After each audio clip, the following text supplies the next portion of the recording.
Hello everyone, here I'm discussing one of the most important topic of plus 2 class, that is partnership.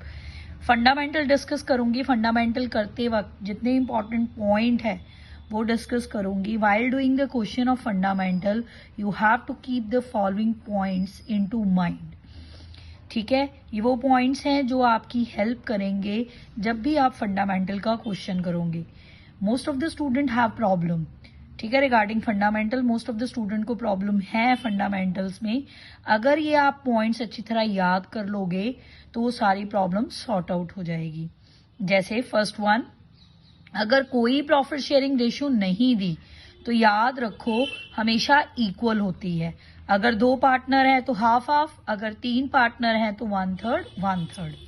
ठीक है, याद रखना कोई profit sharing ratio नहीं दी तो हमेशा पार्टनर की प्रॉफिट शेयरिंग रेशियो क्या होगी? इक्वल. इंटरेस्ट ऑन कैपिटल हमेशा ओपनिंग पे लगता है और अगर एडिशनल दी हो तो उस पे मंथ्स लगते हैं. Remember it, interest on capital हमेशा ओपनिंग पे लगता है, अगर एडिशनल दी हो तो मंथ्स लगते हैं. अगर डीड साइलेंट है ट्रीटमेंट के रिगार्डिंग आईओसी के, इंटरेस्ट ऑन कैपिटल के, तो आप इसको क्या मानोगे? एप्रोप्रिएशन. क्या मानोगे? एप्रोप्रिएशन. Appropriation means adjustment. ठीक है, एप्रोप्रिएशन का क्या मतलब है? एडजस्टमेंट. एडजस्टमेंट मीन्स अगर प्रॉफिट कम है आईओसी ज्यादा है, ठीक है, प्रॉफिट कम है आईओसी ज्यादा है, तो इस सिचुएशन में आप प्रॉफिट किस रेशियो में डिस्ट्रीब्यूट करोगे? आईओसी की, इंटरेस्ट ऑन कैपिटल की रेशियो में. किस रेशियो में? इंटरेस्ट ऑन कैपिटल की रेशियो में. अगर लॉस है तो नहीं दोगे.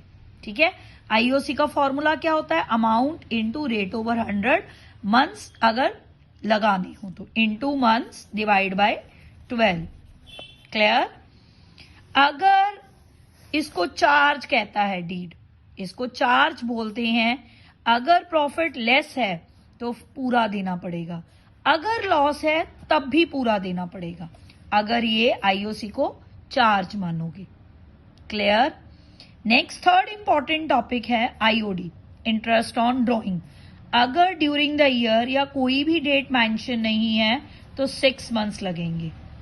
अगर कोई भी डेट मेंशन नहीं है या ड्यूरिंग द ईयर वर्ड लिखा है तो 6 मंथ्स लगेंगे. पर याद रखना रेट के पीछे पर एनम लिखा जरूरी होना चाहिए, तभी आप मंथ्स लगाओगे. पीए लिखा होना जरूरी है रेट के पीछे. अगर फिक्स्ड अमाउंट है तो मंथ्स लगेंगे. ठीक है, अगर आईओडी का फॉर्मूला क्या होता है? Amount into rate over 100 into months divide by 12. अगर अमाउंट फिक्स नहीं है तो प्रोडक्ट मेथड लगेगा. अब फिक्स्ड अमाउंट पे मंथ्स कैसे लगते हैं? अगर एनुअल है बिगनिंग में 6.5, 6, 5.5. क्वार्टरली है पहले 4 से मल्टीप्लाई करोगे अमाउंट को, बिगनिंग में 7.5, मिडल में 6, एंड में 4.5. 6 मंथली है तो 6 से मल्टीप्लाई करोगे, बिगनिंग में 3.5, मिडल में 3, एंड में 2.5. अगर 9 मंथ्स की बिगनिंग है 5, मिडल है 4.5, एंड है तो 4. ये फिक्स्ड अमाउंट का कंसेप्ट है, फिक्स्ड अमाउंट का. ठीक है, हाफ ईयरली है तो पहले 2 से मल्टीप्लाई करोगे, बिगनिंग में 9, मिडल में 6, एंड में 3. क्लियर? नेक्स्ट है प्रोडक्ट मेथड. प्रोडक्ट कब लगेगा? जब डिफरेंट डेट्स और डिफरेंट अमाउंट्स होंगे.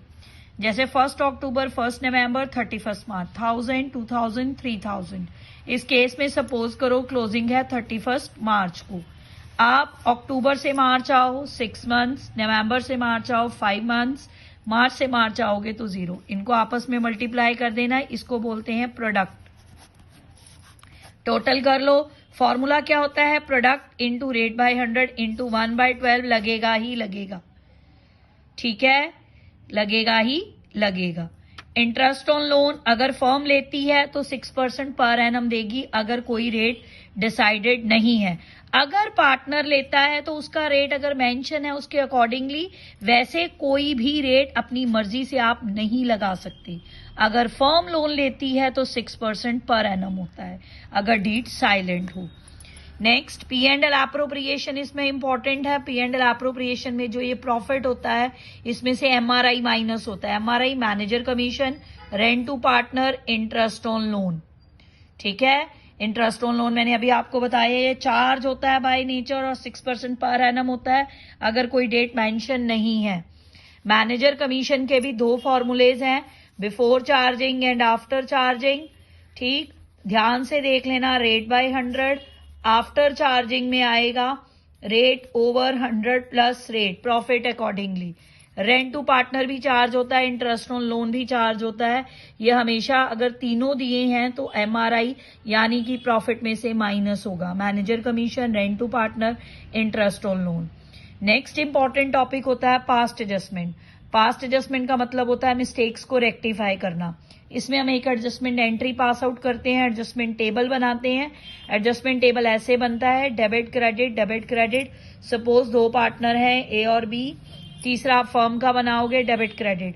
जो आप यहाँ पे कैपिटल अकाउंट में डेबिट करोगे फर्म में वो क्रेडिट होगा, ऑपोजिट चलता है ये।